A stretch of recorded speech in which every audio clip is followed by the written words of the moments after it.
I'm Sharon Bill. Welcome to my Music Theory Tuition series where I work with you step by step through the ABRSM Discovering Music Theory grades.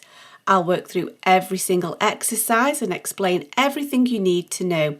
You can access information about the books I have available to help you on my website. Go to sharonbill.com. For advert-free and longer lessons, you can become a patron at patreon.com/SharonBill. If you can give me a like, that would be super, and please do subscribe to my channel to stay updated. You can support this channel by buying me a coffee at buymeacoffee.com/SharonBill. Let's press on to page 34 of the Discovering Music Theory for Grade 2 workbook. And now we move on to exercise 7, where we're asked to circle the correct key for each of the melodies shown below. However, matters are slightly complicated because we've not got a key signature. Everything is sort of jumbled up together as an accidental. So we don't get the nice easy clue at the start of the music that will give us our related major key signature. So we're going to have to do a little bit of digging around to find some clues. So let's look at exercise 7a and see what we've got here. So what clues will tell us what key we are in. So we're in the bass clef. So we have an E flat. There's one clue. Here's a B flat. That's another clue. Then we have an A flat, another B flat, and another A flat.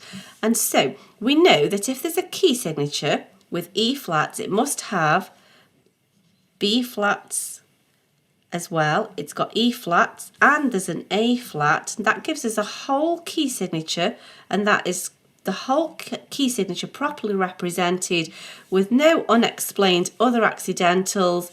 And so it's just simply a case of E flat major. E flat major has a key signature of B flats, E flats, A flats. It's just that now they've all been given to us as accidentals. Let's look at exercise B. And so here we have a C sharp. There's another C sharp. And here we have a B flat. So now, oh, here's another C sharp. And so now we have a dilemma because it's not possible to have a key signature of sharps and flats. And if we have a key signature of C sharps, there must also be F sharps as well. We can't have a key signature of C sharps but no F sharps. And so that cannot be the key signature. The only way of explaining this as an accidental would be to say it's the raised seventh. The B flat, we can, however, have a key signature of one flat, which is B flats. And so the key signature would be B flat. So you would think, well, it could be F major, but that still doesn't explain this raised seventh. And this raised seventh is part of the harmonic minor scale. And so if C is the seventh, or C sharp as it were, the eighth, the tonic, must be D. And that makes perfect sense because we know that D minor is related to F major and it shares a key signature of B flat. So the B flat could be the key signature, that's the raised seventh, and that gives us everything we need to show that it's D minor. So now perhaps you've had a little work through those with me. Do try this remaining few on your own. Look at the clues that are at hand, and if everything is fully represented as a key signature, then we can be sure it's a major key signature. If there are unexplained accidentals, then we need to consider the minor key option. So do go ahead, and it's okay, as I always say, and I know I repeat myself a lot, but work in pencil. It's always better to learn by your mistakes, have a go, and then just erase it out. And we'll learn more thoroughly that way by making a few mistakes. So let's look at exercise 7c. What do we have here? We're in the treble clef. We've got an E flat, we've got a B flat, another E flat, an octave lower.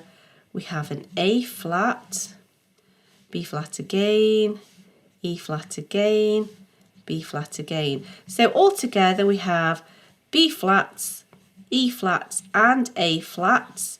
All of that is the full key signature properly represented for a major key with no unexplained accidentals that don't fit. And so we know that the key that has B flats, E flats and A flats is E flat major.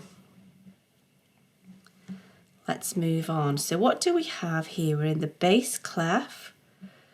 So we have a D sharp. So that's C, D, E, F sharp. Bit of ledger line work there. Here's another D sharp. That's the D above middle C. There's another F sharp. And that's it.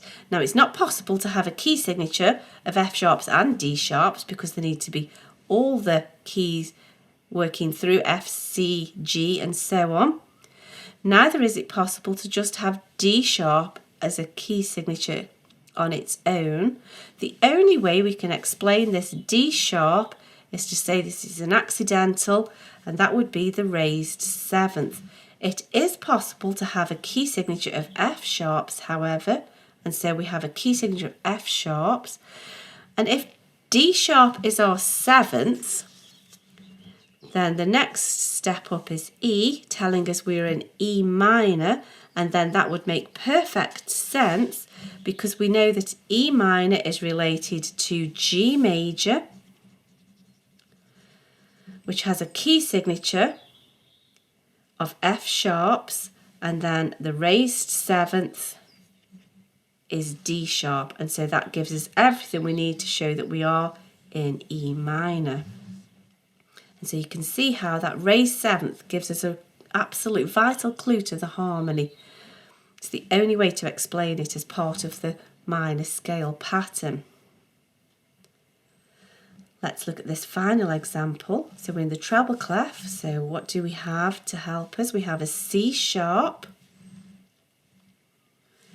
We have an F sharp. We have a G sharp. Here's a C sharp again, lower octave, but it's still C sharp. So all of the C's are sharp, and there's a G sharp again. So what do we have? We have an F, C, G. We know that that's the order it goes in. F, C, G gives us a full key signature with nothing missing, plus no extras that can't be explained outside of that key signature. So we have a key signature of 3 sharps, which tells us that we are in A major. A major has a key signature of F, C, G sharps. And that's the end of that chapter. We do have some opportunity later on in the practice exam paper, and so I suggest that we leave it for now, and then we'll come to it later on when we try the sample exam questions, and that will give us a spot of revision when we've perhaps forgotten a few little things after studying other topics along the way. I hope this is helpful to your studies. Please do like and subscribe to stay updated. If you'd like to support this channel, you can buy me a coffee, and for advert-free lessons, you can become a patron. Do visit my website where you'll find many resources available to help you. Visit sharonbill.com. Thanks for watching. Bye.